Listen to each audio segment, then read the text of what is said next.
Boa noite, irmãos. Salve a igreja com a graça e com a paz de nosso Senhor Jesus. Deus seja louvado por meio do culto que iniciamos neste momento, por sua bênção, nosso Deus. Seja bendito o nome de Deus, de eternidade a eternidade, porque dele é a sabedoria e o poder. É ele quem muda o tempo e as estações, remove reis e estabelece reis. Ele dá sabedoria aos sábios e entendimento aos inteligentes. Daniel 2, 20 e 21. O tema do culto desta noite é: Deus é o Senhor do tempo e da nossa história. Eu convido os irmãos para esse momento de adoração a abrirem suas Bíblias em Eclesiastes, capítulo 3. Eclesiastes, capítulo 3. Faremos a leitura dos versos de 1 a 15. Leitura alternada. Convido a igreja a se colocar de pé para fazermos a leitura do texto de forma alternada. Eclesiastes, capítulo 3, de 1 a 15. Tempo para tudo. Tudo tem o seu tempo determinado, e há tempo para todo o propósito debaixo do céu. Tempo de nascer, tempo de morrer, tempo de plantar e tempo de arrancar o que se plantou. Tempo de matar e tempo de curar, tempo de derribar e tempo de edificar. Tempo de chorar e tempo de rir, tempo de plantear e tempo de saltar de alegria. Tempo de espalhar pedras e tempo de ajuntar pedras, tempo de abraçar e tempo de afastar-se de abraçar. Tempo de buscar e tempo de perder, tempo de guardar e tempo de deitar fora. Tempo de rasgar e tempo de coser, tempo de estar calado e tempo de falar. Tempo de amar e tempo de aborrecer, tempo de guerra e tempo de paz. Que proveito tem o trabalhador naquilo com que se afadiga? Viu o trabalho que Deus impôs aos filhos dos homens, para com eles os afligir. Tudo fez Deus formoso no seu devido tempo. Também pôs a eternidade no coração do homem, sem que este possa descobrir as obras que Deus fez, desde o princípio até ao fim. Sei que nada há melhor para o homem do que refugiar-se e levar a vida declarada. E também que é dom de Deus, que possa o homem comer, beber e desfrutar o bem de todo o seu trabalho. Sei que tudo quanto faz durará eternamente. Nada se lhe pode acrescentar e nada se tirar. E isto faz Deus para que os homens tenham diante dele. O que é já foi, e o que há de ser também já foi. Deus fará renovar-se o que se passou. Deus é o Senhor do tempo, Deus é o Senhor da nossa história. E Ele diz em sua palavra que há tempo determinado para todo o desígnio de Deus, debaixo do sol, quando estamos na terra. E eu quero destacar o verso 15, que é já foi, o que há de ser também já foi. Deus fará renovar-se o que se passou. Deus renovará todas as coisas. E isso é o que nós vamos falar aqui nessa noite. Por isso, Deus é o Senhor do tempo, Deus é o Senhor da nossa história. Vamos ter uma palavra de oração, de adoração ao nosso Deus. Convido a Dona Joana que nos conduza uma oração de adoração. Senhor nosso Deus, nosso Pai, Criador do céu e da terra, louvado e agradecido seja o teu nome.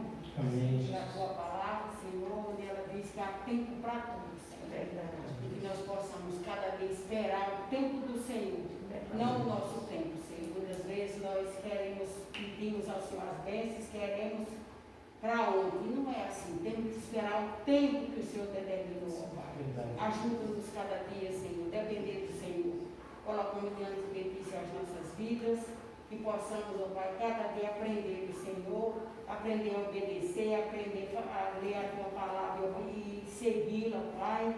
Esvazia-nos da vontade da nossa carne, enche-nos da vontade do teu Santo Espírito, Senhor. Amém. Para que possamos viver dias na tua presença, cada dia mais te buscando e te louvando, porque só tu és digno de toda honra, toda glória e todo louvor. Amém. Agradecemos, ó Pai, por chegar na tua casa, para louvar e dizer o teu nome, com alegria no nosso coração, e podermos estar aqui, Senhor.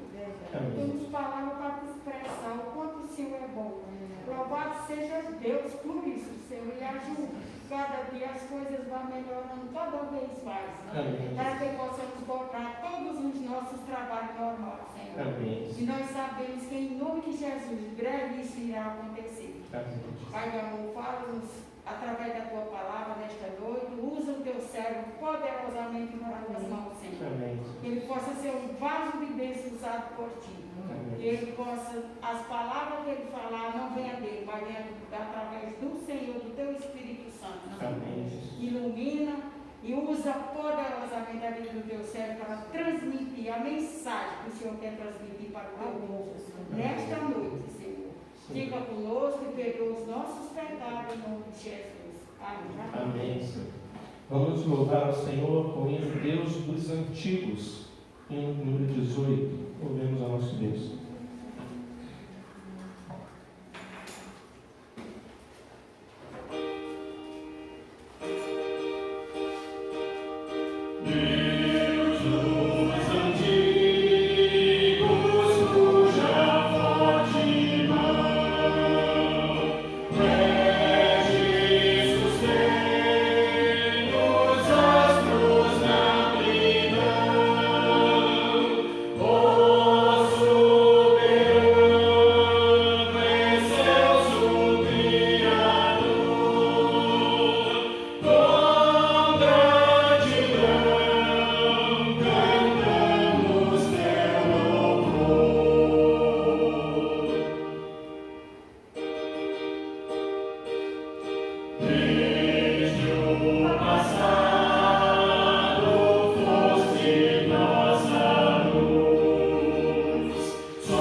Podeis assentar-nos. Passando agora ao momento de contrição, momento de confessar ao Senhor os nossos pecados, as nossas faltas, as nossas transgressões. Convido os irmãos a abrirem suas Bíblias na Epístola de Paulo aos Romanos. Epístola de Paulo aos Romanos, capítulo 1. Faremos a leitura dos versos 18 a 32. Romanos, capítulo 1, de 18 a 32.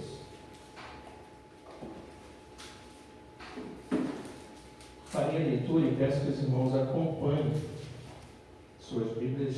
Você cansados, reverentemente. A ira de Deus se revela do céu contra toda impiedade e perversão dos homens que detêm a verdade pela injustiça. Porque o que de Deus se pode conhecer é manifesto entre eles, porque Deus lhes manifestou. Porque os atributos invisíveis de Deus, assim o seu eterno poder, como também a sua própria divindade, claramente se reconhecem desde o princípio do mundo, sendo percebidos por meio das coisas que foram criadas. Tais homens são, por isso, indesculpáveis. Porquanto, tendo conhecimento de Deus, não o glorificaram como Deus, nem lhe deram graças. Antes, se tornaram nulos em seus próprios raciocínios, obscurecendo-se-lhes o coração insensato. Inculcando-se por sábios, tornaram-se loucos e mudaram a glória do Deus incorruptível em semelhança da imagem de homem corruptível, bem como de aves, quadrúpedes e répteis. Por isso, Deus entregou tais homens à imundícia pelas concupiscências de seu próprio coração, para desonrarem o seu corpo entre si. Pois eles mudaram a verdade de Deus em mentira, adorando e servindo a criatura em lugar do Criador, o qual é bendito eternamente. Amém. Por causa disso, os entregou Deus a paixões infames, porque até as mulheres mudaram o modo natural de suas relações íntimas por outro, contrário à natureza. Semelhantemente, os homens também, deixando o contato natural de mulher, se inflamaram mutuamente em sua sensualidade, cometendo torpeza, homens com homens, e recebendo em si mesmos a merecida punição do seu erro. E por haverem desprezado o conhecimento de Deus, o próprio Deus os entregou a uma disposição mental reprovável para praticarem coisas inconvenientes, cheios de toda injustiça, malícia, avareza e maldade, possuídos de inveja, homicídios, contenda, dolo e malignidade, sendo difamadores, caluniadores, aborrecidos de Deus, insolentes, soberbos, presunçosos, inventores de males, desobedientes aos pais, insensatos, pérfidos, sem afeição natural e sem misericórdia. Ora, conhecendo eles a sentença de Deus, de que são passíveis de morte os que tais coisas praticam, não somente as fazem, mas também aprovam os que assim procedem. Eu destaco o verso primeiro e o último verso. A ira de Deus se revela do céu contra toda impiedade e perversão dos homens que detêm a verdade pela injustiça. Ora, conhecendo eles a sentença de Deus, de que são passíveis de morte os que tais coisas praticam, não somente as fazem, mas também aprovam os que assim procedem. Irmãos, essa é a realidade do homem sem Deus, do homem pecador, sem regeneração. E a ira de Deus se revela do céu contra toda impiedade, contra tudo isso que aqui foi descrito. E nós precisamos entender que nós muitas vezes agimos como esses homens, ainda que regenerados, ainda que filhos de Deus, ainda que alcançados pela graça, mas ainda habitando nesse corpo terreno, cometemos muitas vezes coisas semelhantes. A diferença é que há em nosso coração um arrependimento sincero, genuíno e verdadeiro.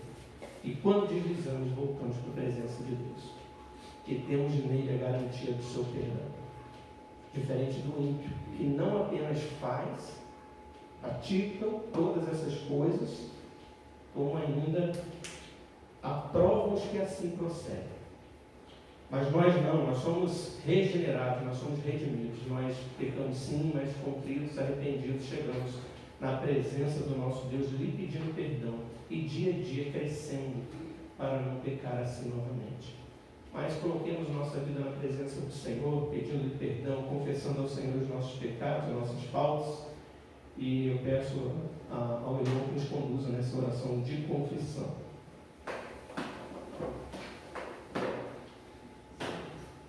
Senhor Deus, estamos mais uma vez em Tua presença, Senhor, para agradecer por tudo quanto o Senhor faz por nós, Senhor. Estamos aqui também, Senhor, para agradecer por Sua misericórdia por nós, Senhor Deus. Somos falhos, pecadores, mas o Senhor, no Seu grande amor, mandou Seu Filho para morrer na cruz por nós, Senhor Deus. Obrigado. Amém. Invariavelmente, nosso ser humano, nosso jeito de ser humano, escolhe caminhos maus, caminhos tortuosos, porque nós nascemos no pecado. Mas o alto preço pago na cruz é suficiente para nos livrar desse pecado, Senhor. E por isso somos gratos, Senhor Deus. Somos gratos por nos tornar uma nova criatura, Senhor, por nos tornar adoradores, Senhor. Peço que o Senhor esteja cada vez mais, Senhor, tomando conta de nossas vidas, Senhor, nos guiando no caminho da santificação, que esse processo seja certo na vida de cada um aqui, Senhor Deus, e que cada um possa buscar mais a Ti, Senhor. Abençoe o pastor essa noite, que ele traga a Sua palavra, Senhor, e que nós possamos receber essa palavra viva de coração aberto, Senhor Deus, para aplicarmos no nosso dia a dia. Perdoe os nossos pecados, aumente a nossa fé em Ti, em nome de Jesus que nós oramos. Amém. Amém. Agora convido a igreja a se colocar de pé para ainda cantarmos o hino Sinceridade, hino 74, fazendo também deste hino nosso coração. Ao som do hino, peço que a igreja se põe de pé, que louvemos ao Senhor.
Livro de Abacuque, capítulo 3, versos 17 a 19. Abacuque 3, de 17 a 19.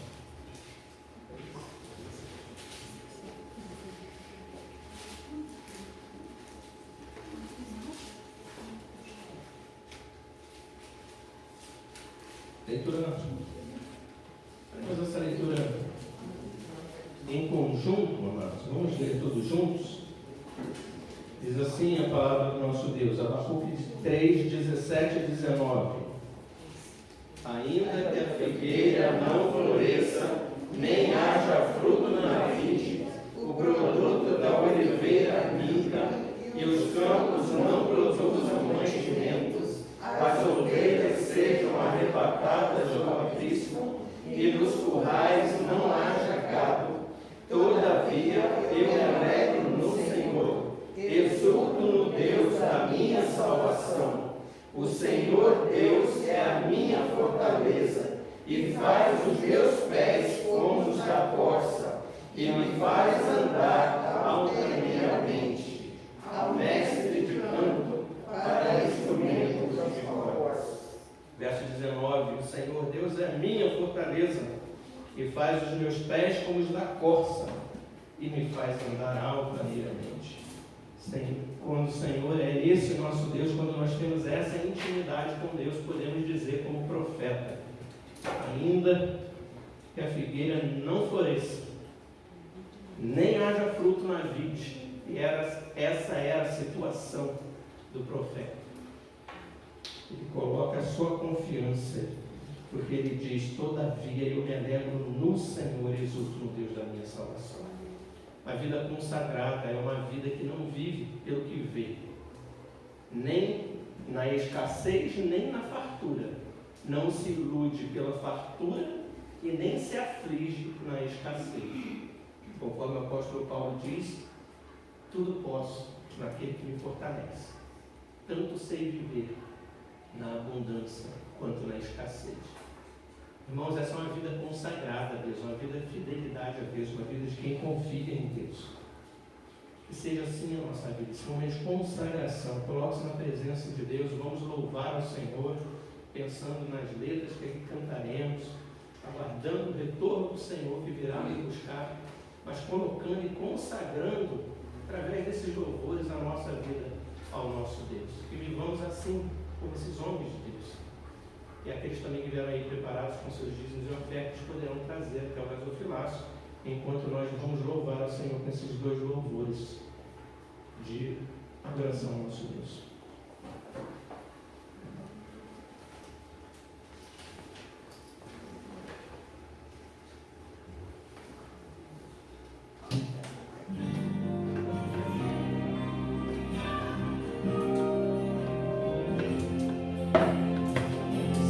O pessoal do antigo vai conhecer, os novos talvez não, mas aprendem fácil.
Pedreninha, que nos conduz numa oração de consagração ao Senhor e também agradecemos a Deus pelos dízimos e ofertas.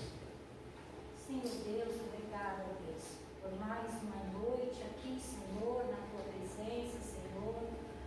Obrigado, Deus, pelo teu amor, pela tua graça e misericórdia para conosco. Amém. Senhor Deus, nosso Pai, venhamos aqui, ó Deus, para prestar-te culto, Senhor. Senhor Que o Deus. Senhor, ó Deus, ouça, Senhor, o nosso culto, receba, ó Deus querido, no teu trono de graças, todo o nosso louvor, toda a nossa adoração, Senhor, as nossas adorações também, Pai querido, e orações a Ti, ó Pai. Amém. No nome do Senhor Jesus, ó Deus, também te entrego, Senhor Jesus, os dízimos e ofertas aqui colocadas, Pai querido, ó Deus. Que o Senhor, ó Deus querido, venha estar abençoando, Deus querido, para que este dinheiro, ó Deus querido, venha, Deus, servir, ó Deus, para aqui o trabalho, ó Deus, aqui da nossa igreja, Deus. Amém. Que o Senhor, ó Deus, também, ó Deus, abençoe, Pai querido, cada um, ó Deus, que pôde, ó Deus, contribuir, ó Pai querido. Amém. E aqueles também, ó Deus, que não puderam, ó Pai querido, que o Senhor os abençoe da mesma forma, Pai. Amém. Que quando, ó Deus, eles puderem, ó Pai queridos, eles também o farão, ó Pai. Amém. É no nome de Jesus que eu oro agradecida por tudo, Deus. Amém. Amém, Senhor. Podemos assentar, irmãos. Momento de ouvirmos a palavra do Senhor, momento de edificação. Eu convido a igreja a ler suas Bíblias em Apocalipse, capítulo 21. Apocalipse 21. Faremos a leitura e a exposição do verso de 1 a 8, considerando também capítulo 20 e 22. E todo o capítulo 21. Mas leremos 21, de 1 a 8. Apocalipse, capítulo 21, de 1 a 8, diz assim a palavra do Senhor: o novo céu e a nova terra. Vi novo céu e nova terra, pois o primeiro céu e a primeira terra passaram e o mar já não existe. Vi também a cidade santa, a nova Jerusalém, que descia do céu, da parte de Deus, ataviada como noiva adornada para o seu esposo. Então ouvi grande voz vinda do trono, dizendo: Eis o tabernáculo de Deus com os homens. Deus habitará com eles. Eles serão povos de Deus, e Deus mesmo estará com eles. E lhes enxugará dos olhos toda a lágrima, e a morte já não existirá. Já não haverá luto, nem pranto, nem dor, porque as primeiras coisas passaram. E aquele que está assentado no trono disse: Eis que faço novas todas as coisas, e acrescentou: Escreve, porque estas palavras são fiéis e verdadeiras. Disse-me ainda: Tudo está feito. Eu sou o Alfa e o Ômega, o princípio e o fim. Eu a quem tem sede darei de graça da fonte da água da vida. O vencedor herdará essas coisas, e eu serei Deus, e ele será filho. Quanto, porém, aos covardes, aos incrédulos, aos abomináveis, aos assassinos, aos impuros, aos feiticeiros, aos idólatras, e a todos os mentirosos, a parte que lhes cabe será no lago que arde com fogo e enxofre, a saber, a segunda morte. Meus irmãos, nós temos aqui nessa passagem clássica, tão lida, tão falada, sobre esta revelação, a consumação de todas as coisas. Então aqui vai falar desses novos céus e nova terra. E esses momentos que a gente passa, alguns momentos que a gente passa na vida, sobretudo esses tempos que estamos vivendo ainda, tempos difíceis, tempos de pandemia, tempos de tantas perdas, de tanto luto, de tantos dissabores, de tanta tristeza, tanta angústia. Não tem como a gente não olhar para esse texto e não colocar aqui realmente o nosso coração, depositar nessas palavras aquela certeza, a nossa confiança e colocar em Deus que um dia tudo isso vai acabar, Ele não tardará.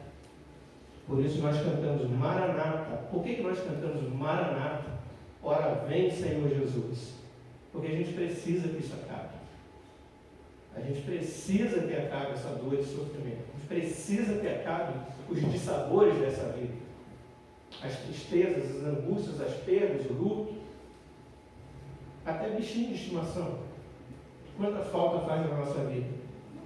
A Bíblia diz que Deus fez os homens, né, toda a sua criação, nos fez a sua imagem, semelhança, corpo e alma, né, nos deu o fôlego da vida, seres que vão habitar com Ele eternamente, seres racionais, que têm o Espírito Santo dentro de si.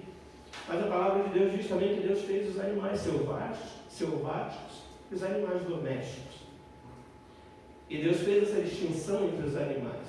E por que os domésticos? Os domésticos, aqueles que vivem conosco, aqueles que se relacionam conosco como se gente fosse. Né? E a gente cria um carinho tão grande por esse bichinho. Essa semana, lamentavelmente, perdemos, né, nossa família, a Mileide, 14 anos, quase meio com a gente. E vivia como filha dentro da nossa casa. E a Bíblia fala que Deus fez esses animais domésticos. Qual o propósito de serem domésticos, de viverem com a gente? Tantas coisas a gente aprende com esses animais de estimação. E hoje eu fui na padaria e ela não estava do meu lado. E eu voltei e chorei. E fiquei pensando comigo. Por que Deus colocou a Mileide na nossa vida? O que Deus queria ensinar para a gente? Eu aprendo um amor abnegado, um amor, né, que não exige nada em troca. E um amor que não se descreve, né? De saltar de alegria com a nossa presença. E eu fico imaginando nós seres feitos à imagem e semelhança de Deus, que a palavra de Deus diz que a gente deve amar a Deus sobre todas as coisas, ao nosso próximo como a nós mesmos. Não deveríamos amar mais do que os animais. Não deveríamos mostrar isso tão abertamente para os nossos semelhantes, para as pessoas que nos cercam. E muitas vezes Deus coloca esses animaizinhos na nossa vida para que a gente aprenda alguma coisa com eles. E a gente fica refletindo tanto, depois que tudo passa, quando a gente perde uma pessoa amada, uma pessoa querida, um animalzinho de estimação, onde eles estão nesse momento. Como eles estão nesse momento. E como nós vamos ficar aqui nesse mundo, onde a gente pode se firmar, onde a gente pode segurar, em que a gente pode se apegar. E aí, quanto mais nós contemplamos as palavras de Deus, nos dizendo dessa coisa transcendente do céu, mais a gente é confortável, mais a gente é consolado, mais a gente vai vendo pelos olhos da fé, e mais a gente vai ficando tranquilo. E quando a gente ouve a palavra de Deus, e a gente leu em Eclesiastes, há tempo para todas as coisas debaixo do sol. Há tempo de viver e há tempo de morrer. Há tempo de alegrar, há tempo de prantear, há tempo de luta, há tempo de dor, há tempo de tristeza, mas há tempo de alegria, há tempo de paz, há tempo de saltar de alegria, de festa. E quando nós temos a salvação em Cristo Jesus, quando nós somos de Deus, quando nós somos aí realmente filhos de Deus, não filhos da ira, mas filhos do amor, filhos de Deus, que nos transportou do império das trevas para o reino do Filho, do seu amor, e nos dá essa esperança, ainda que a gente esteja vivendo,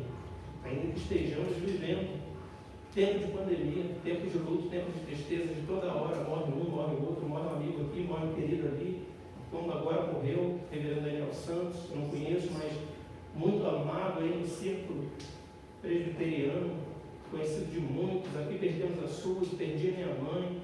Quantos têm perdido familiares? E a gente fica imaginando onde eles estão agora. E então, meus irmãos, é nesse momento que a gente precisa olhar.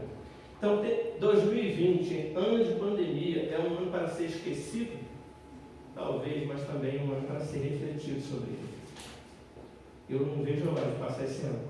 Faltam 2 meses aí para o Natal, chegando no final do ano, mas parece que não chega nunca, parece que 2020 não acaba nunca. Eu fico imaginando quem é o próximo que pode morrer do meu lado. É a próxima perda. E a gente fica imaginando essas coisas, meus irmãos. Se a gente não se apegar na palavra de Deus, a gente fica realmente deprimido, fica desesperado. Mas a palavra de Deus, ela nos traz essa certeza do céu, que é para que não haja isso no nosso coração. Que é para que a gente viva em meio à pandemia, em meio a vales de ossos secos, no vale da sombra da morte, ainda olhando para o céu, ainda que a figueira não floresça, ainda que não haja fruto na vide, eu todavia me alegro no Senhor. Então, é um ano para nós realmente esquecer, a gente não gosta de ficar lembrando coisas ruins, mas é um ano para a gente refletir sobre o céu, é um ano para a gente refletir sobre o inferno, é um ano para a gente refletir nesse momento onde esses queridos estão, na certeza daquilo que a palavra de Deus nos diz, mas também é um ano para refletir não apenas no céu, é um ano para refletirmos na realidade do inferno. Por quê? Por que crente tem que refletir na realidade do inferno? Primeiro que é para você saber por que o céu é tão bom. Por que nós devemos almejar tanto o céu? E por que nós devemos amar tanto a Deus que nos deu esse céu maravilhoso? E para a gente ser realmente grato a Deus por isso. Mas também para a gente olhar para o inferno e ver para onde estão indo aqueles nossos semelhantes que estão aí andando sem Jesus. E que não está escrito na testa deles se eles são de Deus, se não são de Deus, o mistério da salvação, como ela se dá, se Deus vai salvar, como que é isso. A gente só sabe que aquele que é de Deus, ao ouvir a palavra de Deus, ouvirão e crerão. Porque a fé vem pela pregação. A fé é dom de Deus, ela vem pela pregação do Evangelho. Então é necessário que nós preguemos para que eles creiam. E o inferno vem para nos lembrar isso, que a gente precisa pregar o Evangelho. É muito difícil falar de inferno, sobretudo quando a gente mostra imagens do inferno.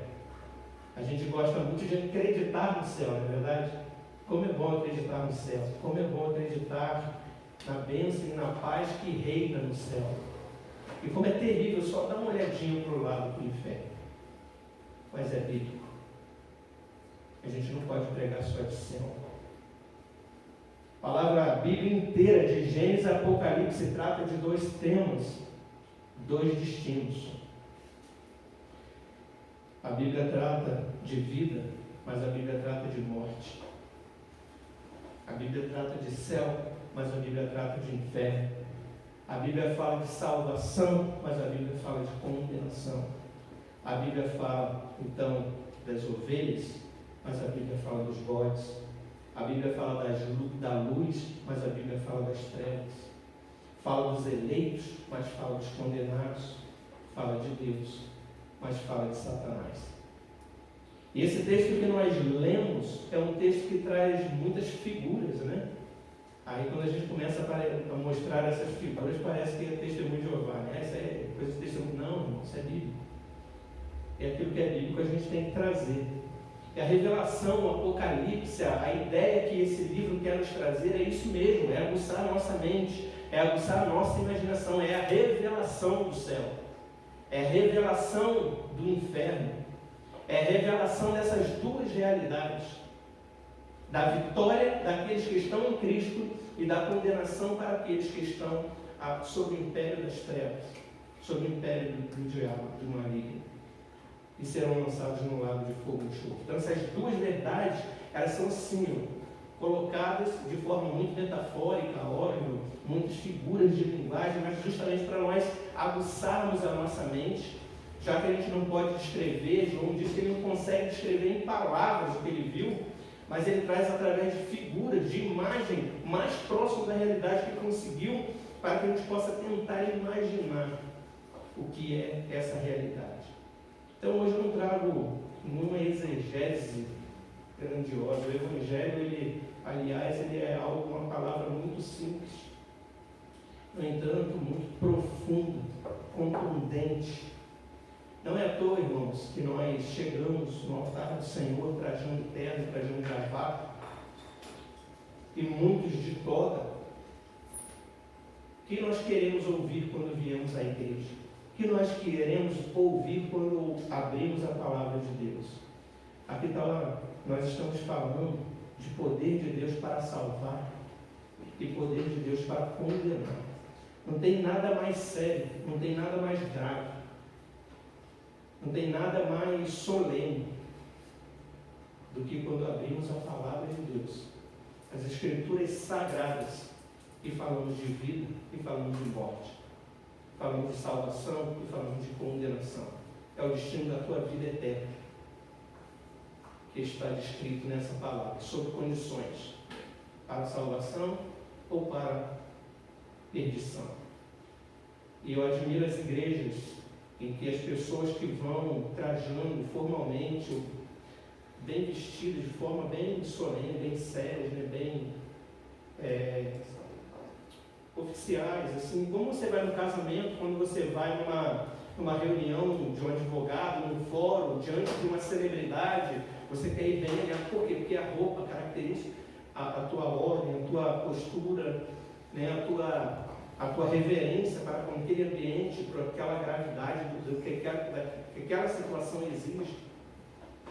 Eu admiro as pessoas que vão à igreja trajadas de forma com que a ocasião, com que o momento exige. Mas é óbvio, nós não exigimos isso da igreja, porque a gente sabe que não adianta uma veste exterior se a sua mente, se o seu coração não estiver em reverência a Deus. Mas também é óbvio que muitas vezes o que a gente coloca no exterior está refletindo aquilo que está no nosso coração. Então seria muito bom, irmãos, se vocês entrassem na casa de Deus com toda a reverência, solenemente, decentemente, e para ouvir verdades solenes e graves, que tratam do destino da tua vida depois desta vida. Neste mundo, nós temos ainda como que uma escola, né? Aqui, Deus ainda manifesta a sua, o que a gente chama na teologia de graça comum, aquilo que vem, a bênção que vem para todos, para que todos possam contemplar o quanto Deus é bom,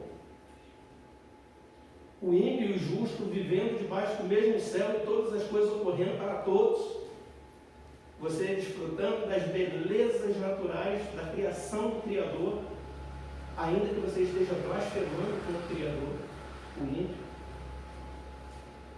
e está desfrutando de toda a bondade de Deus, de toda a criação.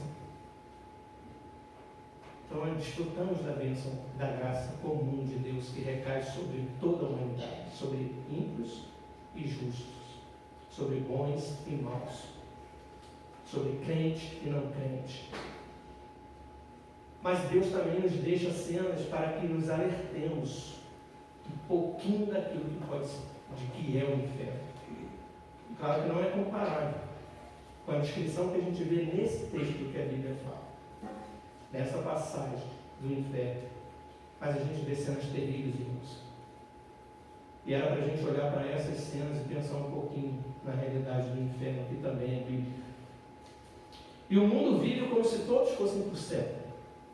O mundo vive como se todos fossem filhos de Deus, porque estão iludidos por esse tempo que vivem debaixo do sol, onde ainda reina a graça comum. E se esquece que depois da morte só há dois caminhos eternos: céu e inferno, onde o bom não é bom, é excelente, é indescritível. Não há linguagem que possa descrever aquilo que é o céu. Mas da mesma forma, onde o que é ruim não é apenas ruim, é tormento, é choro, é pranto, é dor, é tristeza, é lágrima. Onde não há cura, onde há dor e sofrimento eterno. Então, se nos alegramos quando olhamos para a Bíblia e falamos de céu, que coisa linda, que coisa boa, olhamos para a verdade e da realidade do inferno. Conforme diz o reverendo Leandro Lima, né, muito conhecido de muitos, exegeta, especialista em Apocalipse, ele diz que o Apocalipse apresenta 4 narrativas interrelacionadas da história de Jesus, sempre é Jesus. O Apocalipse ele vai mostrar que a primeira narrativa ela conta a história do ponto de vista da presença de Jesus entre as igrejas na terra, observando julgando e recompensando. Jesus está como um observador, analisando como ele fez com as igrejas, analisando cada igreja, seus pontos positivos, seus pontos negativos, alertando, recomendando, mas também recompensando. Na segunda narrativa de Apocalipse, nós já vemos um Jesus entronizado no céu como soberano sobre os acontecimentos do mundo. Jesus está reinando soberano. Na terceira narrativa, nós traz a perspectiva do combate de Jesus com as forças das trevas, tanto no céu como na terra. Então Jesus trava uma batalha contra o império das trevas. E a quarta narrativa narra a vitória e a consumação dos propósitos de Deus prometidos às igrejas na união do novo céu e da nova terra. E é essa parte do Apocalipse que acaba aqui no próximo capítulo, capítulo 22, é que se encontra essa passagem que nós acabamos de ler. Apocalipse 21, de 1 a 8. A consumação dos propósitos de Deus prometidos às igrejas na união do novo céu e da nova terra. E quando João termina de toda essa sua descrição e de narrar a sua visão, ele diz ali no capítulo 22, que é o último capítulo, verso 6, disse-me ainda estas palavras, disse-me ainda quem? O anjo do Senhor, disse-me ainda, estas palavras são fiéis e verdadeiras.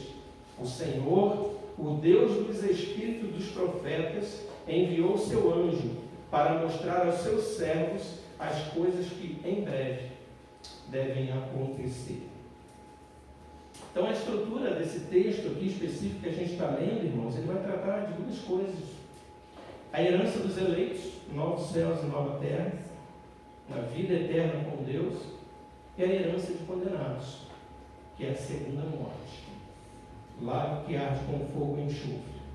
Versos de 1 a 4, eles descrevem uma nova criação em que Deus e o povo habitam juntos em comunhão. E os de 5 a 8 declaram a verdade dessa descrição e suas implicações para os seus leitores. O que isso implica? Tudo isso que Deus fala de 1 a 4 implica em que para aqueles que estão lendo. Então isso 5 a 8 vai mostrar. Esse é o propósito disso tudo, do verso de 1 a 8, é fortalecer a fé, a determinação da igreja enquanto ela enfrenta a sua última provação. O objetivo de falar disso, de novo céu, nova terra e a realidade do inferno, é fortalecer a igreja. Não pense que aqui Deus está usando essas imagens aqui terríveis, quando fala de inferno, para tratar com o ímpio. Ele está querendo mostrar para o justo o que é que o ímpio sofrerá, a condenação que eles estão destinados e do que Deus está nos livrando. O livro é escrito para nós, para crentes, para a igreja, para que ao olharmos para aquilo, a gente saiba do que nós fomos livres, do que nós fomos libertos. É para fortalecer a nossa fé em Deus. Porque aquele que não crê em Deus já está condenado. Então não tem por que ficar falando para ele que ele não vai se converter nunca. Agora, aqueles que são de Deus, se ouvirem a palavra do Evangelho, eles serão resgatados. E quando eles olham para isso, para a realidade do inferno, eles têm que dar glórias a Deus. E viver para adorar a esse Deus e proclamar esse Evangelho, que é o meio pelo qual o próprio Deus instituiu para que pessoas sejam salvas. Então, meus irmãos, eu quero que vocês observem comigo que esse capítulo 21, de 1 a 8, é como se fosse uma dobradiça. Ele está tratando das coisas, ele está fazendo uma síntese do que falou o capítulo 20 e do que vai falar a continuidade do 21, a partir do verso 9, e até o final do livro, capítulo 22. Então é uma dobradiça, ele está fazendo uma síntese, um resumo daquilo que o 20 fala, o inferno, e daquilo que ele apresenta como a beleza dessa nova vida com Deus. E finaliza ainda com prontinho do inferno, que é para você não perder de vista de que tem condenação. Mas ele descreve aquela beleza do céu. Então, 20 inferno, 21 e 22 céu. Irmãos, então, eu quero, e como eu disse, Apocalipse ele traz muitas figuras que é para aguçar a nossa mente a pensarmos nessas coisas do céu, do inferno, e nos trazer essas informações e nos dar esse fortalecimento da nossa fé. Mas é para imaginarmos mesmo. Ele descreve esses detalhes, é para a gente começar a imaginar. Eu quero que você acompanhe comigo. E vamos colocar a nossa mente aqui um pouquinho agora, como os testemunhos de Jeová, tentando observar e imaginar essas palavras que Deus nos diz. Deixa eu ver se eu consigo usar aqui. Bom, o que diz aqui o texto? Vi novo céu e nova terra, pois o primeiro céu e a primeira terra passaram, e o mar já não existe. Primeiro eu quero destacar essa informação: vi novo céu e nova terra. Ou seja, Gênesis 1 diz o quê? No princípio criou Deus os céus e a terra. E quando diz ali em Gênesis que no princípio criou Deus os céus e a terra, o que é a terra que está escrita ali? É apenas a terra? Não. Mares, oceanos, rios, tudo.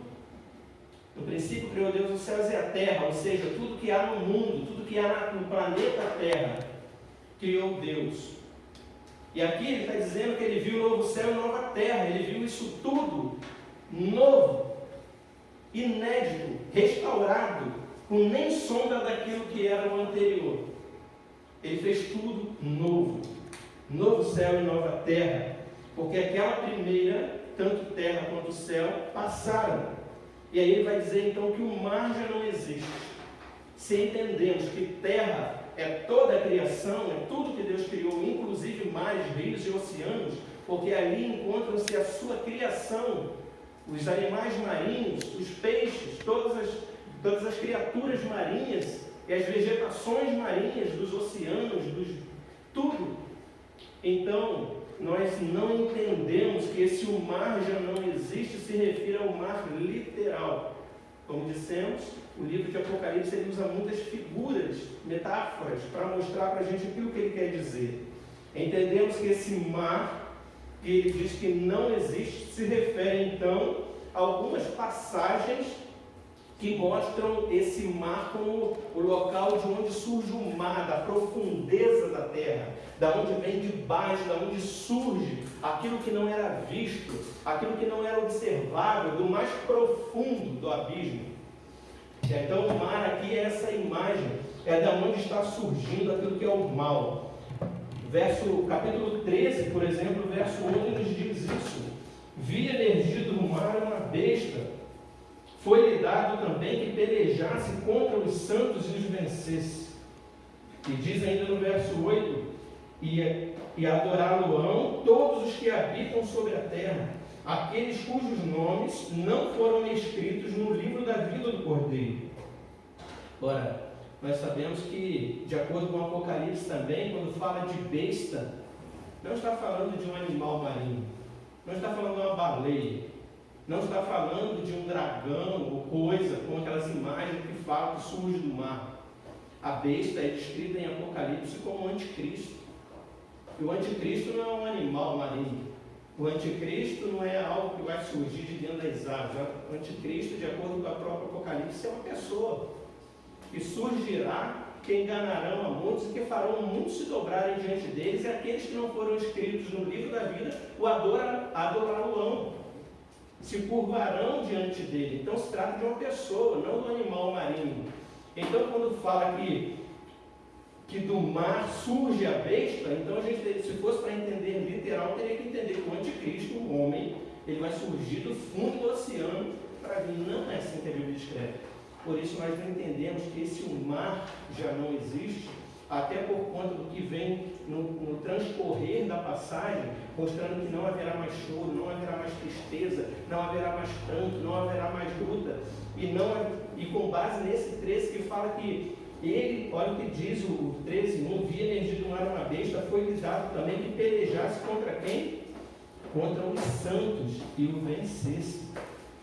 Por breve tempo, mas o vencesse. Então, quando fala que o mar já não existe, é da onde surgia a besta, da onde vinha o mal, da onde vinha esse que vencia os filhos de Deus. Isso não existe mais. Não tem mais mal, não tem mais destruição, não tem mais derrota. Por isso, irmãos, cremos que Ele fará novos céus e nova terra, restaurando toda a sua criação. Tudo que Deus criou é bom, e Ele irá restaurar toda a sua criação, os céus e a terra completamente, mas não como o primeiro e o segundo, não como o céu e a terra primeiro, mas um novo céu e uma nova terra. Entendem isso? Então Deus fará tudo novo, Deus restaurará todas as coisas, porque tudo que Deus fez é bom. O mar, então, ele mostra isso, de onde vem o mal, já não existirá. Então ele vai mostrar, e ele vai dizer no verso 2, eu estou aqui, já passei? Não, verso 2. Vi também a cidade santa, a nova Jerusalém, que descia do céu da parte de Deus, ataviada como noiva adornada para o seu esposo. A visão de João é de uma cidade santa descendo. E como eu disse, os versos seguintes, eles são para nos ajudar a ver melhor essa visão de João. Porque o 21, de 1 a 8, é uma síntese. No 21, 10, ele diz o seguinte: como que João viu essa cidade que descia? E lhe transportou em espírito até uma grande e elevada montanha, e me mostrou a santa cidade, Jerusalém, que descia do céu da parte de Deus, a qual tem a glória de Deus. O seu fulgor era semelhante a uma pedra preciosíssima, como pedra de jaspe cristalina. Tinha grande e alta muralha, 12 portas, e junto às portas 12 anjos, e sobre elas nomes inscritos, que são os nomes das 12 tribos dos filhos de Israel. 3 portas se achavam a leste, 3 ao norte, 3 ao sul e 3 ao oeste. A muralha da cidade tinha 12 fundamentos, e estavam sobre estes os 12 nomes dos 12 apóstolos do Cordeiro. Então, João tem essa visão de como uma cidade santa, gloriosa, descendo do céu. Ele está no alto do monte, foi levado pelo Espírito ao alto do monte, ele está vendo essa cidade santa descendo. E o que eu quero destacar nessa cidade que João vê, que é descrita nesses versos que nós lemos, do 10 a 14, é quando ele diz que, além de toda a descrição bela que ele faz, né, da glória de Deus, do fulgor, de pedra preciosíssima, eu gostaria de destacar aqui que ele fala que as 12 portas têm os nomes escritos, que são os nomes das 12 tribos de Israel. Lembram-se das 12 tribos de Israel? De Deus, de Abraão, Isaac, Jacó, de Jacó, vem as 12 tribos. E ali, então, isso reflete o quê? O Antigo Testamento. O povo de Deus do Antigo Testamento. Então, essas portas, cada uma para um lado, elas revelam, então, o povo de Deus do Antigo Testamento. E aí, quando vai falar das muralhas da cidade, que tinham 12 fundamentos, estavam sobre estes nomes, não dos 12 apóstolos, não das 12 tribos, mas dos 12 apóstolos. Então, é a igreja do Antigo Testamento, a igreja do Novo Testamento. É isso que representa essa cidade. As suas muralhas fechando, protegendo essas cidades. E dentro dessa cidade, o povo de Deus, do Antigo e do Novo Testamento. E aí ele dá mais detalhes dessa cidade. Se a gente fosse considerar literalmente as palavras, a gente imaginaria uma cidade assim, seria um cubo. Porque ele vai dizer que a cidade, verso 21, capítulo 21, verso 16, como eu disse, são os versos seguintes que dão os detalhes do que a síntese aqui está falando. Capítulo 21, verso 16, a cidade é quadrangular, de comprimento e largura iguais, e mediu a cidade com a vara até 12.000 estádios. O seu comprimento, largura e altura são iguais. Mediu também a sua muralha, 144 côvados, 12 vezes 12. Medida de homem, isto é, de anjo. A estrutura da muralha é de jaspe. Também a cidade é de ouro puro, semelhante a vidro límpido. Os fundamentos da muralha da cidade estão adornados de toda espécie de pedras preciosas. O primeiro fundamento é de jaspe, o segundo de safira, o terceiro de calcedônia, o quarto de esmeralda, o quinto de sardônio, o sexto de sárdio, o sétimo de crisólito, o oitavo de berilo, o nono de topázio, o 10º de crisópraso, e o 1/10 de jacinto, e o 12º de ametista. As 12 portas são 12 pérolas, e cada uma dessas portas de uma só pérola. A praça da cidade é de ouro puro, como vidro transparente. Irmãos, se nós imaginamos que as 12 portas, os 12 fundamentos, são os homens de Deus, escolhidos por Deus, que representavam cada um a sua tribo, o seu povo, o povo de Deus. Assim como os 12 apóstolos, agora ele fala que é 12 vezes 12, tamanho dessa cidade, 12.000 estádios. Quando ele diz isso, ele está mostrando aqui que é onde cabe todo o povo de Deus, não apenas os apóstolos, não apenas aqueles que eram da tribo, mas todos que foram alcançados no Antigo e no Novo Testamento, sejam judeus, sejam gentios, sejam prosélitos, sejam judeus do Antigo Testamento, todo aquele que crê em Jesus, ou que crê pela fé no Messias que viria, ou no Messias que veio, no Cristo que é pregado, que foram lavados, não da água comum, né, mas da água viva, que não nasceram da carne e do sangue, mas que nasceram da água e do Espírito. Esses estarão nessa cidade, esses habitarão. É para esse povo que essa cidade tão gigante, dessas medidas que não são literais, isso é para que a gente entenda a capacidade. Se fôssemos olhar isso aí, 12.000 estádios corresponde a 2.400 quilômetros, traduzido de estádios para quilômetros. 12.000 estádios corresponderia a 2.400 quilômetros. Cada áreazinha daquele cubo ali, 2.400 quilômetros, é mais do que daqui em Salvador.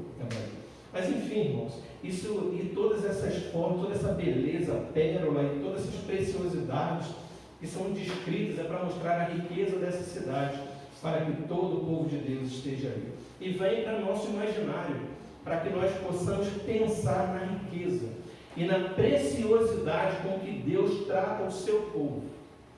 Como ele dá tantas descrições daquilo que há mais precioso nesse mundo, para que nós entendamos o que nós significamos aos olhos de Deus, como seu povo. Do amor, quando Deus nos amou de tal maneira, que mandou Jesus, é porque Ele nos considera muito mais preciosos do que tudo isso que Ele descreve.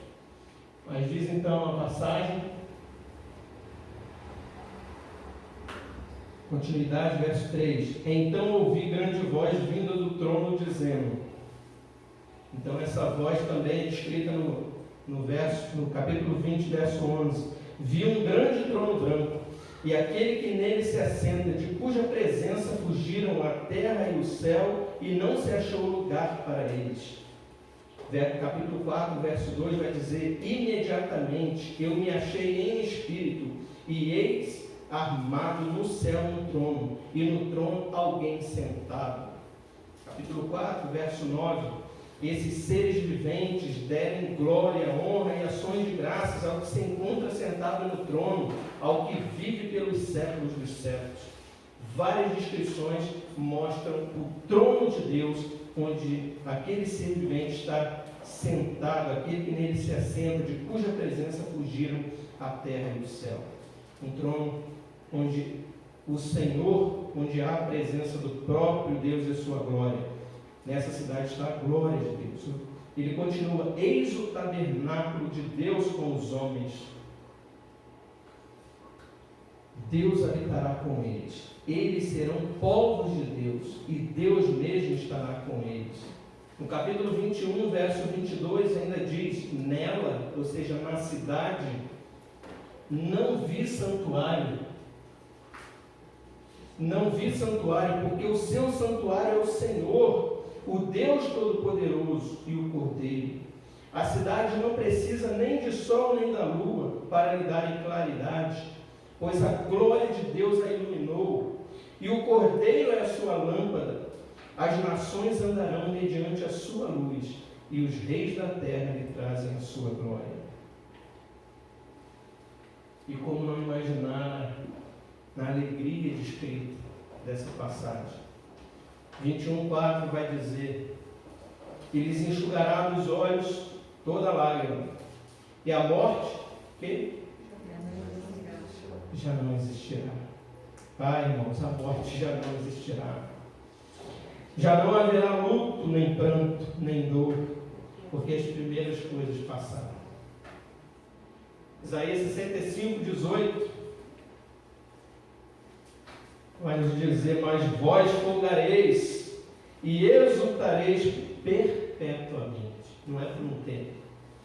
Perpetuamente no que eu crio. Porque eis que crio para Jerusalém alegria, e para o seu povo regozijo. Exultarei por causa de Jerusalém, e me alegrarei no meu povo, e nunca mais se ouvirá nela nem voz de choro, nem de clamor. Então, para aí. O lobo e o cordeiro pastarão juntos, e o leão comerá palha com o boi, pó será a comida da serpente, não se fará mal, nem dano algum, em todo o meu santo monte, diz o Senhor. Não se fará mal, não haverá maldade, não haverá dor, não haverá tristeza. O lobo e o cordeiro pastarão juntos. Por que não então imaginarmos se está falando não apenas do ser humano vivendo com Deus nesse novo céu e nova terra? Volto lá ao primeiro ponto: por que não imaginarmos toda a criação nova, novo céu e nova terra, vivendo juntos? Porque toda a criação é boa. Por que somente o lobo e o cordeiro pastariam juntos e não cachorros? E não os peixes? Não os animais marinhos? Por que Deus destruiria o mar e não destruiria esses outros animais? Não encontramos respaldo para isso na palavra de Deus, porque toda a criação de Deus é boa. Então Deus vai restaurar céu e terra completamente. O que não vai haver é o mal, representado pelo mar, de onde surge a besta. Claro que, metaforicamente falando, além do mar representar divisão, lembrando que João, que escreve essa passagem, ele está na ilha de Patmos, nesse pedaço de terra, onde o mar representa o seu isolamento, onde o mar representa a sua prisão. O mar, o mal, já não existe. Então, Apocalipse é um livro extremamente metafórico, mas que é revelação. Quando nós vamos juntando as passagens, nós vamos entendendo a grandiosidade daquilo que Deus está nos dizendo. Diz então a passagem que aquele que está sentado no trono disse: eis que faço novas todas as coisas. Veja, todas as coisas. Tudo que foi criado, não apenas algumas coisas. Voltamos então para tão falar da questão do mar que não existe. Ele vai fazer tudo novo, mas fará novo tudo. Não deixará nada para trás. E acrescentou: escreve, porque estas palavras são fiéis e verdadeiras. Disse-me ainda: tudo está feito. Lembra alguma passagem? Está consumado. Eu sou o alfa e o ômega, o princípio e o fim. E a quem tem sede darei de graça da fonte da água da vida. Alfa e Ômega, a primeira letra do alfabeto grego, a última letra do alfabeto grego. Quem é o Verbo? Quem é a palavra? Quem tem o poder, que pelo poder da sua palavra tudo veio à existência. Eu sou o Alfa e o Ômega. O Verbo que se fez carne e habitou entre nós. Ele é o princípio, Ele é o fim. Ele que deu origem a todas as coisas e há de consumar todas as coisas. Há de dar fim a todas as coisas. Eu a quem tem sede darei de graça da fonte da água da vida. Aí quando olhamos para o capítulo 20, verso 11, diz o seguinte: vi um grande trono branco e aquele que nele se assenta, de cuja presença fugiram o céu e a terra, e não se achou lugar para eles. Imediatamente eu me achei em espírito, e eis armado no céu um trono, e no trono alguém sentado, que é aquele que diz que está consumado, que está feito, que é o princípio e o fim, é o alfa e o ômega, é esse que está sentado no trono. Capítulo 4, verso 9, os seres viventes dando glória a Deus. Mas, irmãos, no capítulo 22, como eu disse, o último capítulo de Apocalipse, ele vai nos descrever, então, quando Jesus diz que eu, a quem tem sede, darei de graça da fonte da água da vida. E no 22, vai dizer: então me mostrou, fechando o livro do Apocalipse, então me mostrou o rio da água da vida, brilhante como cristal, que sai do trono de Deus.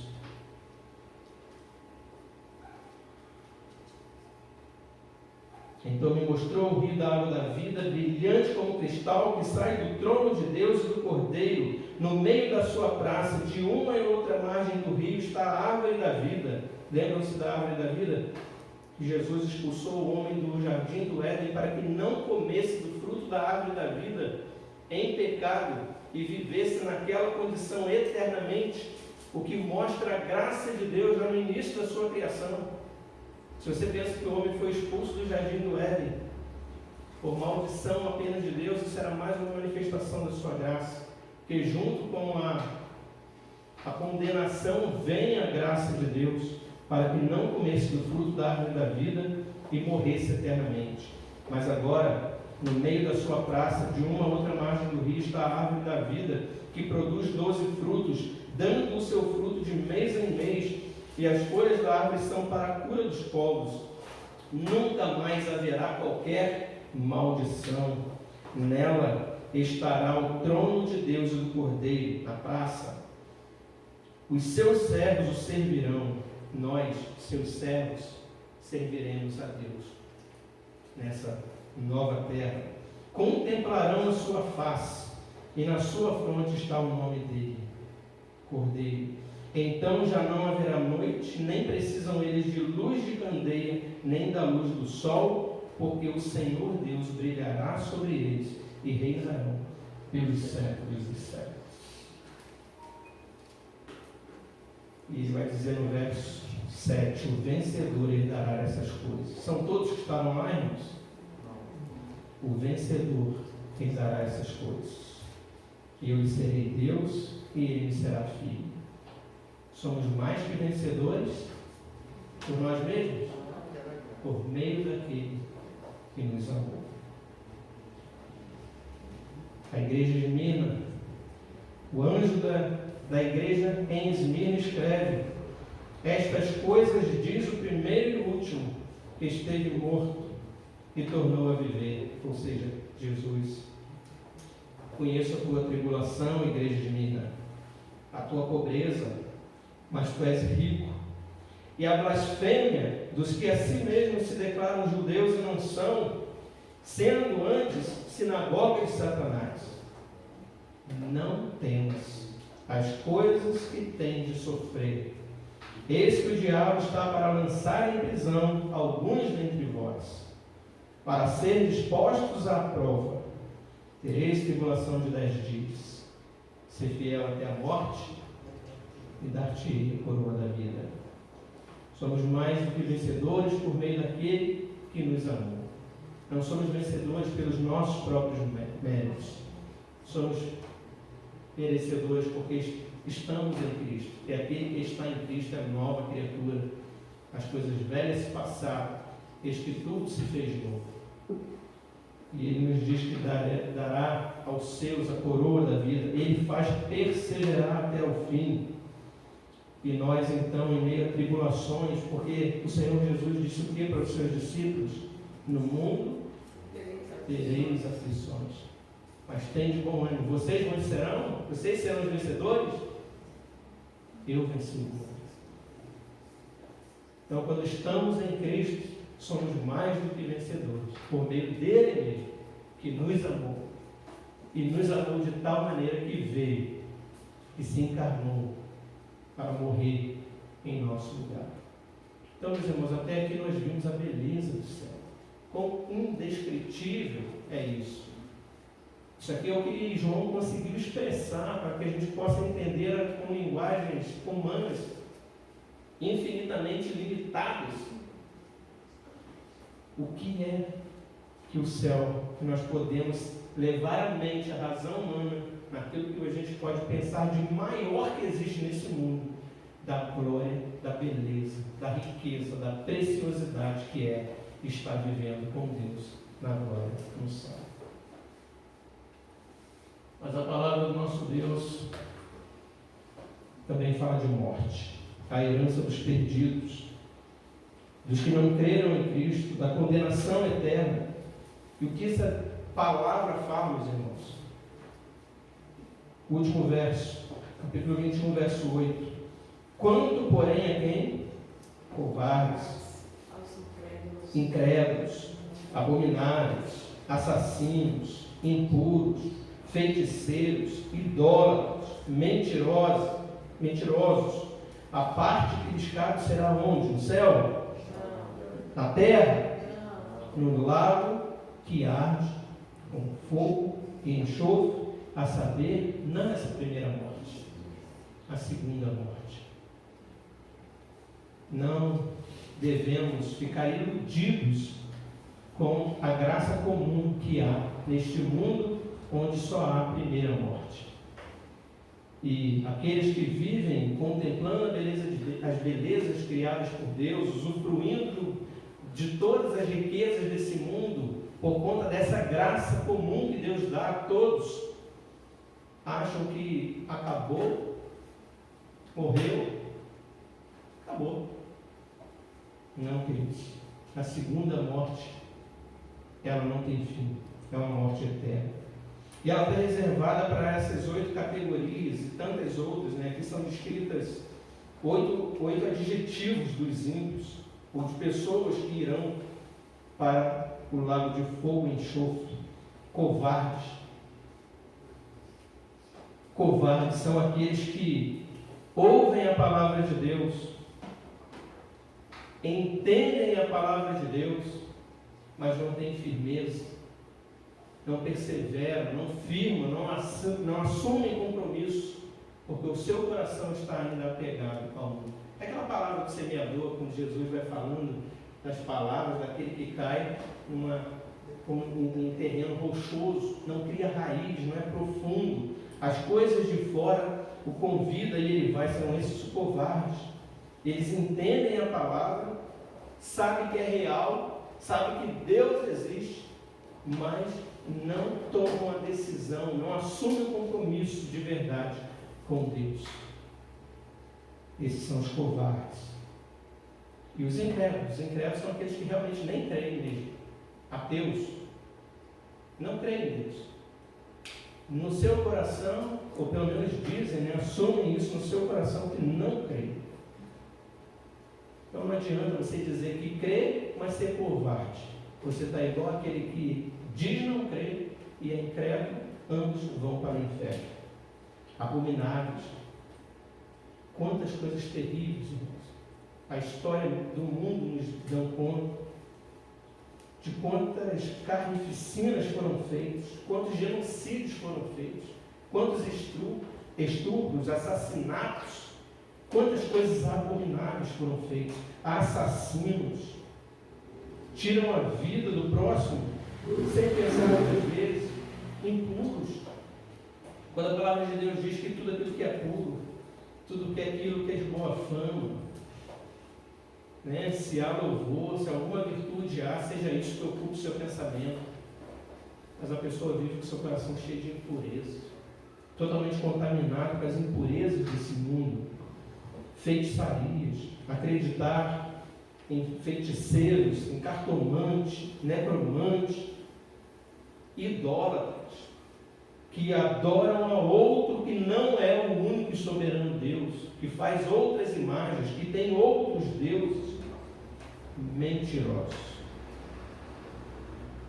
É impressionante que quando a gente olha para essas palavras, para esses adjetivos, a gente pensa em coisas assim muito grandes, né? Mas, irmãos, se nós não estamos em Cristo, se nós não cremos em Cristo como nosso único soberano Salvador, nós já estamos idolatrando, porque a gente já está colocando no nosso coração em qualquer coisa que não é Deus, que não é a sua palavra, que não é a sua salvação que Ele nos dá. Então, e 12 diz: vi também os mortos, os grandes e os pequenos, postos em pé diante do trono. Então se abriram livros, ainda outro livro, o livro da vida, foi aberto, e os mortos foram julgados segundo as suas obras, conforme o que se achava escrito nos livros. Deu o mar os mortos que nele estavam, a morte e o além entregaram os mortos que neles haviam. Então, mais uma vez, morreu, não acabou. A terra dará os seus mortos, o mar dará os seus mortos. E foram o quê? Julgados, um por um, segundo o quê? As suas obras. Então, 20:14, a morte e o inferno foram lançados para dentro do lago de fogo. A morte foi lá para o lago de fogo. O inferno foi lá para o lago de fogo. Você fala, então eles foram embora, me deixaram aqui, estou em paz. Não. Essa é a segunda morte, o lago de fogo. O verso 15 diz o quê? E se alguém não foi achado inscrito no livro da vida, esse foi lançado para onde? Para dentro do lago de fogo. Triste realidade. A gente não gosta de pregar sobre o inferno. Como é bom olhar aquelas passagens bonitas do início, a maravilha do céu. Como é terrível olharmos a descrição do inferno. A ira de Deus se revela no céu contra toda impiedade. Nossa Bíblia de Estudo de Genebra, ela diz assim: o inferno é descrito como lugar de fogo e trevas, de choro, de ranger de dentes, de destruição, de tormento. Esses termos são provavelmente simbólicos, ao invés de literais. Oh, que bom! Porém, de qualquer modo, a realidade será mais terrível do que o símbolo. Se por um lado a gente entende que todas aquelas figuras de linguagens que são usadas para o céu são metafóricas, porque não há palavras humanas para descrever a glória, a beleza, a riqueza do que é o céu, porque então vamos entender como metafóricos e não menos grave as palavras descritas do inferno. Então, sim, provavelmente é metafórico. As linguagens que usam são metafóricas, símbolos, né, para mostrar lugar de fogo, trevas, choro, ranger de dentes, destruição, tormento. Isso tudo é metafórico. Queridos, se o céu é glorioso, o inferno, o que essa descrição quer dizer para você é: não vá para lá não. Vá para lá não. É lugar de morte, é lugar de tormento. Pode acender aí, seja tudo. O céu é lugar de gozo, o céu é lugar de glória, o inferno é lugar de tormento, o inferno é lugar de trevas, de choro, de ranger de dentes. E a gente fica pensando, né, nesses mortos, como estamos falando no início, dor, tristeza, luto, sofrimento, que o que nos traz a esperança é pensarmos no céu. É pensarmos que aqueles que estão em Cristo, que morreram em Cristo, estão desfrutando de todas essas benesses descritas em Apocalipse. Que glória, que gozo, que maravilha. Essa terra santa, na presença de Deus. É a cidade santa, escrita descendo do céu, onde Deus tabernaculará com o seu povo. Deus estará com eles. Onde não haverá choro, não haverá pranto, não haverá morte, não haverá maldade. Por isso que não pode entrar covarde, mentirosos, adultos, assassinos, idólatras. Por isso, porque senão não seria céu. Então tem que ter um destino para eles. O lago de fogo, a segunda morte. Que Deus nos abençoe para podermos refletir na beleza do céu e nos motive a pregarmos esse Evangelho do Reino de Deus para a salvação de todo aquele que crê. Porque o inferno é terrível. Inferno é lugar de tormento. Não deveríamos desejar isso para o nosso pior inimigo. Antes amar. Por isso que a palavra de Deus diz que a gente deve amar os nossos inimigos. Porque a justiça de Deus é muito maior do que a nossa justiça. Todo mal que você deseja para um homem não é comparável à justiça santa, o juízo de Deus, que recairá sobre eles por toda a eternidade. Então não compete a nós julgarmos, compete a nós pregarmos com todo amor para aquela pessoa mais terrível. Se Hitler estivesse aqui hoje, você teria que estar amando Hitler com todo o teu coração, porque sem Deus todos nós somos Hitlers. Todos nós estamos condenados à morte eterna. É pela graça de Deus que somos salvos. Deus nos abençoe, que nos console com as verdades do céu e nos motive para a realidade do inferno, para louvarmos e glorificarmos a Deus pelo seu amor, que foi de tal maneira que nos descreve algo tão sublime como é o céu para nós, pecadores, redimidos, regenerados, dignos, ainda que indignos, mas pela graça e misericórdia de Deus, que sermos lavados e remidos pelo sangue do Cordeiro. A Ele toda a honra, a Ele toda a glória, a Ele todo o nosso louvor, por todos os séculos, de hoje para toda a eternidade. Amém.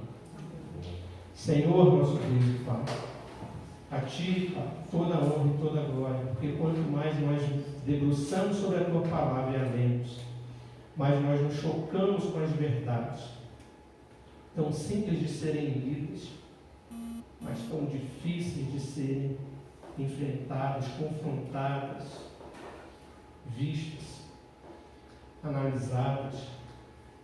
Que grande beleza do céu, Pai. Que sublime é a Tua maravilhosa graça, Teu maravilhoso amor, e como o Senhor trata um povo eleito, raça santa, de forma tão especial, tão sublime, como Teus filhos, como Filho de Deus. Tu nos trata como Teu Filho amado, Jesus Cristo. Ó Deus, mas como é terrível olharmos para a realidade do inferno. Por isso, ó Deus, somos chamados para pregar a Tua palavra, para ir para todo mundo, pregar o Evangelho do Senhor a toda criatura. Nos usa, Deus, como instrumentos de salvação, porque o Senhor nos usa como vasos de honra para levar a Tua palavra. E por meio da pregação, por meio da palavra, o Senhor transforma a mente e o coração daqueles que não creem, mas que são povo do Senhor, escolhido desde toda a eternidade. Ó Deus, nos usa como esse instrumento, porque não sabemos quem são, para levar a Tua palavra. E que eles possam se render e se curvar diante de Ti, da Tua presença. Ó Deus, é aqueles que ainda não Te conhecem desta forma, como Seu único e suficiente Salvador. Que possam refletir no que ouviram aqui nessa noite, Pai. Meditando nessa palavra. E creio, sendo tocado pelo Espírito Santo, não endurecer o seu coração, não ser covarde, mas colocar-se, entregar-se totalmente ao Senhor. Ó Deus, o Senhor alcance com a Tua graça cada um de nós, possamos nos aproximar de Ti a cada dia. Oramos em nome de Jesus, agradecidos. Amém. Vamos louvar ao Senhor em resposta à palavra, irmãos. cantando ao Senhor o hino 292, a vinda do Senhor. Louvemos ao Senhor e após o hino, pedir a Dona Valmira que nos conduza numa oração final e depois a intercessão da bênção e o amém de Deus. Louvemos ao nosso Deus.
Amém. Como ela nos coloca no lugar em que realmente estamos, ó Pai. num lugar em total dependência de Ti, da Tua misericórdia, da Tua graça sobre nossas vidas, Pai. Amém. Sabemos que se não for pela Tua graça, jamais conseguiríamos chegar até a Tua presença, Pai. Amém. Por isso, neste momento, queremos clamar em nome de Jesus. Que o Senhor venha ter misericórdia de cada um de nós que está aqui nesta noite, Pai. Que nenhum sequer se perca, Senhor, da Tua presença. Mas que todos possamos estar reunidos diante de Cristo Jesus no dia da Sua vinda. Amém. E como possamos estar juntamente com a igreja gloriosa do mundo diante de Ti, Senhor. Amém. Diante da Tua presença para reinarmos para sempre com o Amém. Senhor. Tem misericórdia das nossas vidas, perdoa os nossos pecados. Nos santifica a cada dia, Pai. Que a cada dia possamos crescer em santidade diante de Ti. Amém. Porque o próprio Deus que nos mandou ser de santos, Deus, Senhor, vosso Deus, sou santo. Amém. Tu sabes, Pai, que por nós mesmos, nós sozinhos, não conseguiríamos jamais nos santificar. Mas dependemos de Ti, da Tua graça, da Tua misericórdia, da unção do Teu Santo Espírito nas nossas vidas. Amém. Por isso te clamamos em nome de Jesus, que o Senhor nos santifique para o louvor da Tua glória. Amém. Pai, agora te clamamos que o Senhor nos despeça na Tua santa paz. Amém. Nos dê uma semana diante da Tua presença. Amém. Que a cada dia possamos buscar ler a Tua palavra, meditarmos nela, tirando lições práticas para as nossas vidas. Amém. Fica conosco, perdoa os nossos pecados. Nós choramos agradecidos em nome de Jesus. Amém. Agora, irmãos, que a graça e a paz do nosso Senhor e Salvador Jesus Cristo, do amor do nosso Deus e Pai, e que a eterna comunhão do Espírito Santo repouse sobre vós, igreja de mim, igreja do Senhor, e sobre todo o teu povo, Deus, em toda a terra, não apenas hoje, mas pelos séculos dos séculos. Amém. Deus abençoe.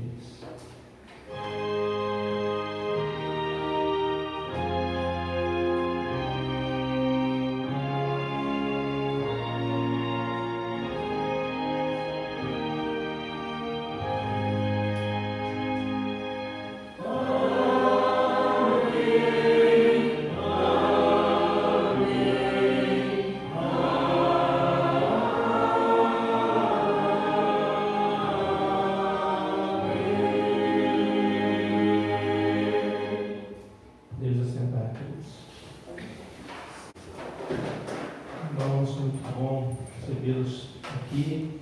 Quero, antes de despedir os irmãos, dizer que hoje eu fiquei muito tocado com a dona Menta, a saudade dela da igreja, a saudade dela com o povo da igreja. Ah, pastor, como eu queria estar lá, pastor, antes de ir embora, poder despedir dos irmãos, poder abraçar os irmãos, poder despedir deles. Como é difícil, né? A pessoa sair, a despedida, de sair do meio da gente, ir embora, depois ficar familiarizado, estar em casa com a gente, virou família. Eu sei que é isso. E quando eu tive que deixar a minha igreja, quando eu tive que deixar a minha cidade, para ir embora para São Paulo, como dói o coração. Mas a gente se adapta, viu? Hoje estou aqui, tenho uma nova família, bênção de Deus, e saber que um dia nós estaremos todos com o Senhor, né? Na glória eterna com o Senhor. Lá não vai haver mais separação, lá não vai haver mais tristeza. E hoje eu falei, não, eu vou ir buscar a senhora para a senhora ir lá para dar um abraço, para dar um beijo no corpo, para se despedir, né? E eu falei para a senhora que ela palavrinha lá para a igreja, fala, quero sim, pastor. Então, deixar o treinamento, dar uma palavrinha para a igreja.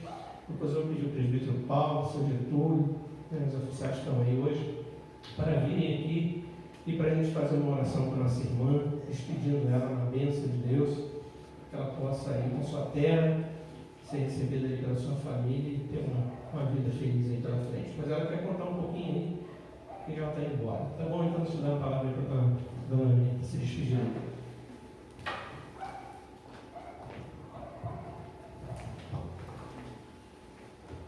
Tira aqui o tom longe, né? Posso tirar, né? Saudar a amada igreja com a paz do Senhor. tristeza mesmo no meu coração, porque esta igreja foi aqui, quando eu cheguei aqui em Guarulhos,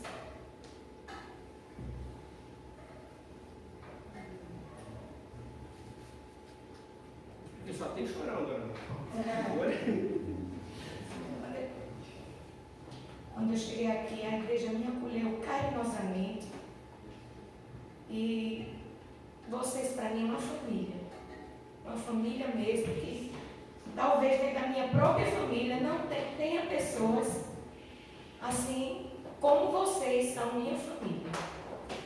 Então, foi muito bom aqui esses anos com vocês. Graças a Deus, foi maravilhoso. Mas é como o pastor leu a palavra aqui em Eclesiastes 3, que diz assim: tudo tem o seu tempo determinado.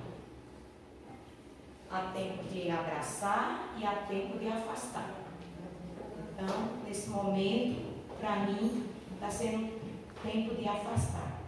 Chegou, eu acho que Deus tinha algum propósito aqui, em Guarulhos, aqui em São Paulo, comigo, mas, como se diz, chegou o meu tempo de eu voltar para junto com meus filhos, dos meus netos, e deixando vocês aqui também, uma família, né? Então eu agradeço de coração mesmo, a cada um de vocês, coração, e vou levando vocês comigo.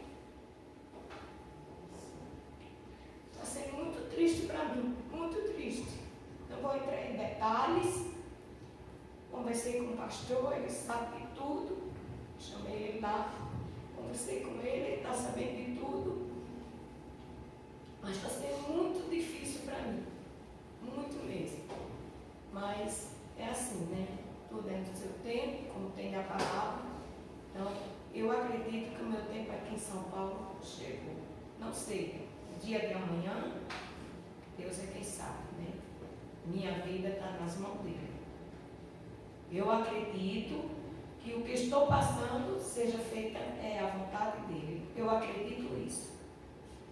Mas é muito triste mesmo, né? Como falou, a separação é uma coisa não só por morte que é dolorosa, com vida também é dolorosa. E como é? Mas seja feita a vontade de Deus, estou aqui pronta para que Deus mandar para mim, estou pronta para fazer. Seja feita a vontade dele, que ele me dê seguimento em tudo de hoje que ande para frente, que ele me dê sabedoria e seguimento. Então, é isso, amados. Mas vocês, não tenho palavras para agradecer o carinho de vocês por mim. Viu? Isso. Só Deus mesmo. Eu agradeço a todo santo dia a Deus por vocês, pela vida de cada um de vocês e por esta igreja, que a me acolheu carinhosamente. E sempre que eu vim aqui em São Paulo passear, eu vou, com certeza vou estar aqui com vocês. Viu? Que Deus abençoe cada um de vocês. E cada um sinta o meu abraço carinhosamente, porque como estamos nessa pandemia, não podemos abraçar, mas cada um de vocês sinta o meu abraço, bem apertado mesmo, porque estão aqui dentro do meu coração. E eu agradeço carinhosamente ao pastor que se prontificou, porque eu estava assim, por causa dessa pandemia, a gente não pôde ter, né, vir mais à igreja. Quando reabriu a igreja, para, assim, o culto com poucas pessoas, eu poderia vir, mas já tinha Farias com problema de saúde deles. Eu tinha medo de vir, apesar que a gente ia para o supermercado, ia para tudo que era canto, mas eu tinha medo de vir e acontecer alguma coisa com ele, de pegar e dizer, não, foi por causa da igreja, você indo para a igreja. Então aquilo me prendeu. Não pude vir, não vim para a igreja por causa disso. Mas aí fiquei, ai meu Deus, vou embora e não vejo o povo da igreja. Não. Aí fiquei, falava com a irmã Iris, falava com a Ali, falava com quem mais, meu Deus, amigo. E também para o pastor, falei também. Aí foi quando hoje ele foi, se prontificou e de me pegar, trazer para a residência dele. Eu agradeço de coração, oro todo santo dia por esta igreja, todo santo dia esta igreja está nas minhas orações. Então é isso, meus amados, que Deus abençoe cada um de vocês. E eu, assim, vou estar lá, mas o que eu puder, em termos de, assim, do grupo do período de oração da tarde, eu estarei presente, com certeza, porque eu vou estar lá, mas vocês, eu estou aqui também, nesta igreja, viu? Que Deus abençoe e um grande abraço. Só Deus para abençoar todos nós. Amém. Deus abençoe. Aqui, dona Meta, a liderança da igreja, tá? Eu e o presbítero Paulo representando o conselho da igreja, Sujetura Junta Diaconal, toda a liderança da igreja. Então, estamos aqui representando a igreja para orar para a senhora, tá? E para desejar que a senhora vá com Deus. Amém. Deus abençoe. Com certeza ele vai estar com bom? você, com certeza. Nós vamos colocar de pé, vamos orar para o irmão. A igreja está aberta, viu, irmão? Deus abençoe. Senhor, nosso Deus e nosso Pai, nós somos gratos a Deus pelo tempo que passamos, pelo tempo que vivemos com a nossa irmã Dona Meta. Obrigado pela bênção, Pai, que ela sempre foi em nosso meio. Obrigado, Senhor, pelo testemunho da tua irmã, da nossa irmã, da tua filha. Obrigado, Deus, pelo convívio, Senhor, que tivemos com ela. Aprendemos a amá-la, ela aprendeu a amar a nossa igreja. E agora, Senhor, como a tua palavra que nós lemos, há tempo de abraçar, há tempo de afastar-se de abraçar, há tempo de ficar perto, há tempo de ficar longe. E a nossa irmã, nesse momento, está indo, está nos deixando, Senhor, mas apenas fisicamente. Ela nunca sairá das nossas mentes, dos nossos corações, do nosso amor, do nosso carinho. E que o Senhor acompanhe a tua serva, Senhor, que é o Deus.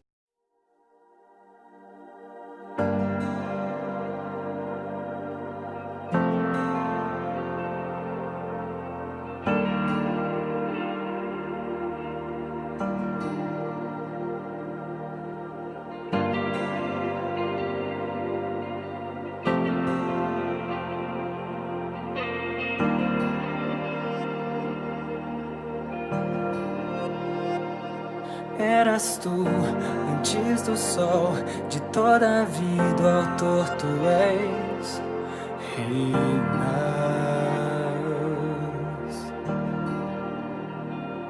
E pelo som da tua voz, impérios dobram-se aos teus pés, reinas.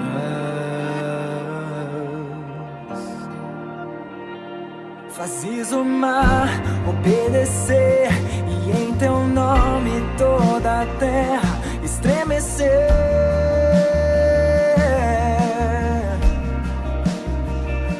E sobe a luz a se prostrar, o universo a declarar que reinas.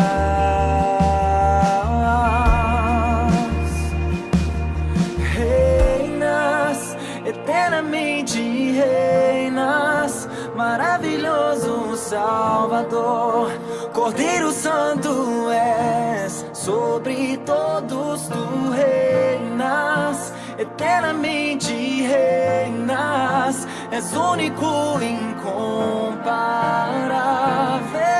Deus. Sopro teu, meu respirar, de pó a vida me formar,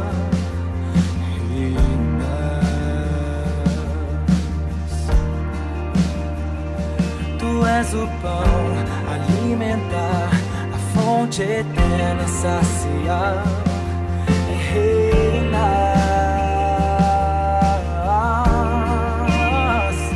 Com tuas mãos podes curar, teus pés as águas caminhar, teu sangue sarar o meu pecar, teu braço forte a sustentar. Os céus proclamam teu louvor, diante ao trono do Senhor, teu povo dobra sem temor, entoam anjos para sempre. Tu reinas, eternamente reinas.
gasto antes do sol, de toda a vida o autor tu és.